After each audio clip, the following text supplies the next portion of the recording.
Well, he's the nation's favourite 100-year-old, isn't he? Becoming world famous in just the last few months by raising a staggering £39 million for the NHS.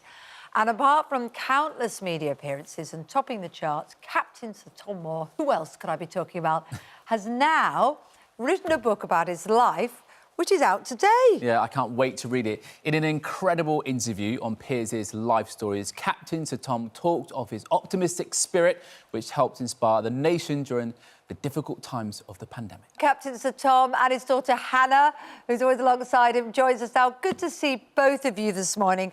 I mean, the truth is that this autobiography, which you just can feel should be a film, it's just got all the hallmarks of a film, but it's going to be a great book. Tomorrow will be a good day. Your motto for life, Captain Sir Tom. But you've also got two books out. I mean, for heaven's sake, you've got a brilliant kids' book, 100 Steps, as well. Is there nothing you can't do, Captain Sir Tom? You're just churning everything out, aren't you, and seizing life. Yeah. So you've written not only an adult's book, but a children's book. Is there nothing else you can do? Yeah, nothing at all, is there? We're here to listen to the book and the children's book. But that's what we're really wanting to talk about. And incredibly, the Captain Tom Foundation, which launches today. So tell us a little bit about the children's book and what's in it, because it's quite inspiring, isn't it, Sir Tom? Or Captain Sir Tom?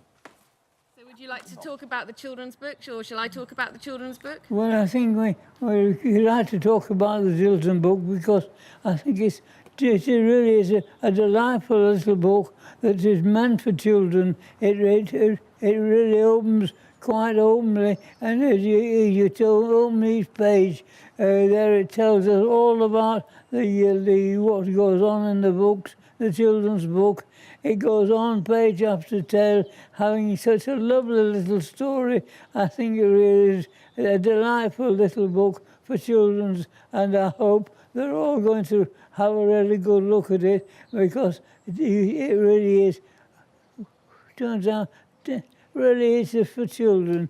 It is for children, but you know what, Captain Sir Tom? For all those children, but I enjoy reading that little book too because it goes on, and it's such a delightful little book for all those children. It is lovely, but you said it there, and I was going to say the same thing, but you rightly got there before me because it's all about you, that it's a lovely book to read to your children as well. It's full of all your sorts of brilliant phrases like you can do and be anything you want. The first step's always the hardest, but unless you take the first step, you'll never finish. And the sun will shine again. And I think it's that positivity that you embodied that have helped so many people through all these difficult times. And it seems to be a bit of magic that's helped you to have the fantastic life and success you've had, doesn't it? Yes, it does. To me, it's a delightful little book because it goes on and on and on. I mean, I get a little bit because one of my projects, of course, is about motorcycles because I like to read about motorcycles and it's the special ones, and really it is just right for children because children and I are great ones for talking about motorcycles, which we do, and it's a lovely little book and it goes on and on and on, reading such little stories for everyone to read it. I mean, it's a little book and for old people like me, but I'm sure the little children are going to thoroughly enjoy it because it's meant for them, and maybe it's for me to read to as well, but not really. It's there for children,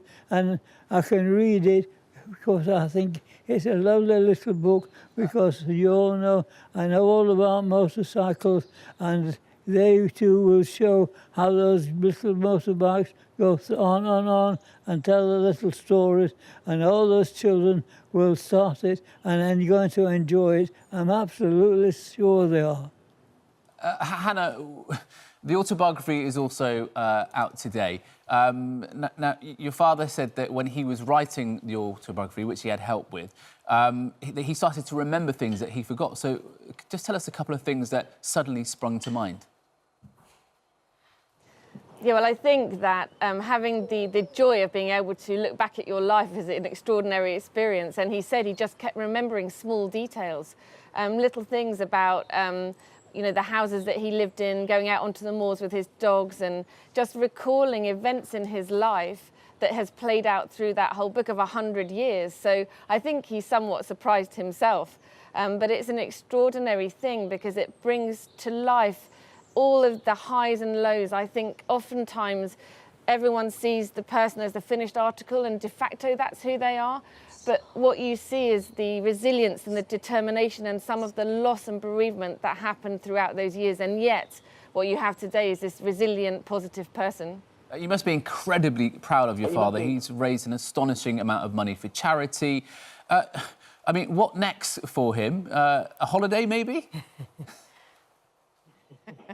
We keep dreaming about that, but I think we'll have to wait. We'll see what happens. But I think the most important thing for us is to continue to use this incredible gift and tremendous responsibility.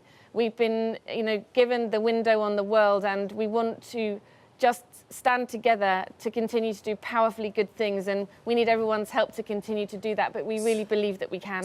And you mentioned that, sorry, you're launching the Captain Tom Foundation today. Quickly, if you can, tell us a little bit about those aims and goals.